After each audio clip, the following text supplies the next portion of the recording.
With only 2 weeks to go until the British general election, the polls are all over the place and the pundits are saying the election is just too close to call. At Pennywell Farm in Devon, they've come up with a novel way of predicting the result: political pig racing. 5 micro-pigs representing the 4 main parties and 1 representing the other smaller parties race every day and will continue to do so until voting day on the 7th of May. There were 5 runners lining up to start the race. Representing Labour is Ed Swillaband, David Hameron is running for the Conservatives, with Nigel Forage for UKIP. The Liberal Democrats have Pork Clegg, and Pork Scratching is representing the other parties.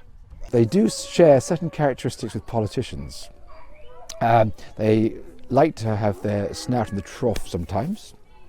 Sometimes they can make you feel pig sick. Often they're hamming it up.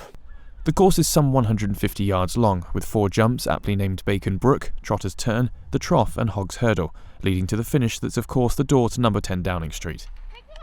After a sluggish start, it was David Hameron who was out in front, sowing the seeds of success. Nigel Forage had an unorthodox approach, going under rather than over the jumps, but kept pace with the leaders. Well, I'm quite concerned actually, because Nigel Forage seems to be coming through each time. But I think he could be disqualified because he's going under the jumps. And I think that every politician ought to go over the hoops to get into power. So it's actually, dare I say, it's open season. And it's anyone's guess. At the last jump, it was no longer David Hameron hogging the limelight, having lost momentum.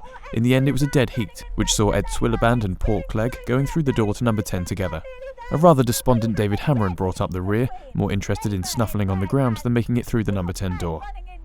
The prize for the micro-pigs' daily endeavours is extra food, apples and a long drink, unlike their real-life counterparts who are not adverse to a bit of mudslinging.